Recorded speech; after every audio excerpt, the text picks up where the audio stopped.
Hi friends, இன்றைக்கி நம்ம சிம்பிளான லன்ச் ரெசிபி தான் பார்க்கலாம். சாப்பாடு வச்சிடலாம். அதுக்குள்ளே இந்த பக்கம் புளி ஊற வச்சுருக்கேன் ரசம் வைக்கிறதுக்காக. இது கரைச்சி எடுத்துக்கலாம்.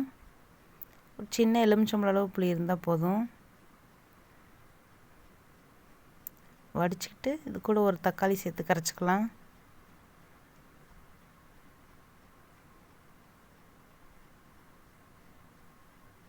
அவ்வளோதான். இது கூட கொஞ்சம் மஞ்சத்தூள்,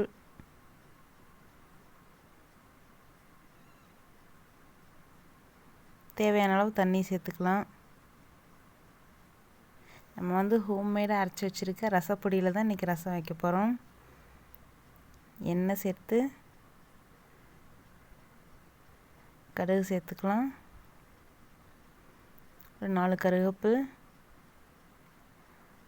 வீட்லேயே அரைச்சி வச்சுருக்க ரசப்பொடி தான் சேர்த்துக்கிறோம். ஒரு 1.5 ஸ்பூன் போதும். நல்லா வதக்கலாம்.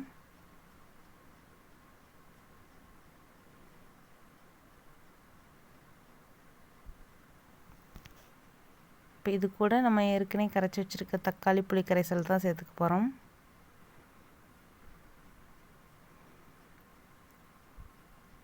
உப்பு சேர்த்துக்கலாம். அதுக்குள்ளே இந்த பக்கம் ஆம்லேட்டுக்கு தேவையான வெங்காயம் நறுக்கி எடுத்துக்கலாம்.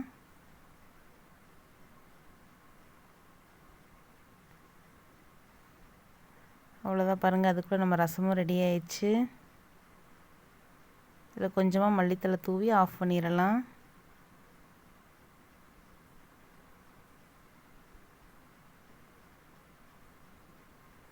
ஆஃப் பண்ணி மூடி வச்சிடலாம். சாப்பாடும் விசில் வந்துருச்சு. இப்போ ஆம்லேட் போட்டுடலாம். கொஞ்சமாக உப்பு, மஞ்சத்தூள், பொடியாக நறுக்கி வச்சுருக்க பெரிய வெங்காயம் நல்லா மிக்ஸ் பண்ணிக்கலாம்.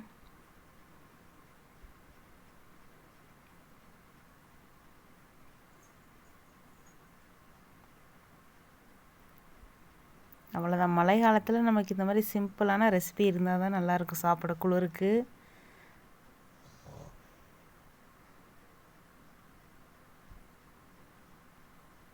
அவ்வளோதான், நம்ம ஆம்லேட் ரெடியாக போகுது.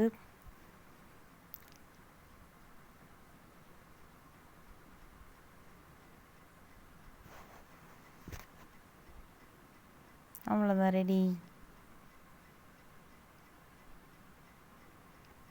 சிம்பிளாக சுட சுட சாப்பாடு, அதுக்கு ரசம், ஒரு ஆம்லேட். வேணுன்னா நம்ம வடகம் பொரிச்சிக்கலாம். அவ்வளோதான், குளிர்காலத்துக்கு ஏற்ற சிம்பிளான ஒரு லன்ச் ரெசிபி.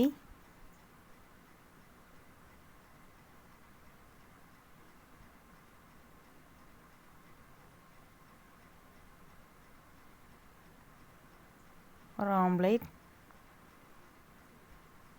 சரி, நாளைக்கு இன்னொரு வீடியோவில் பார்க்கலாம்.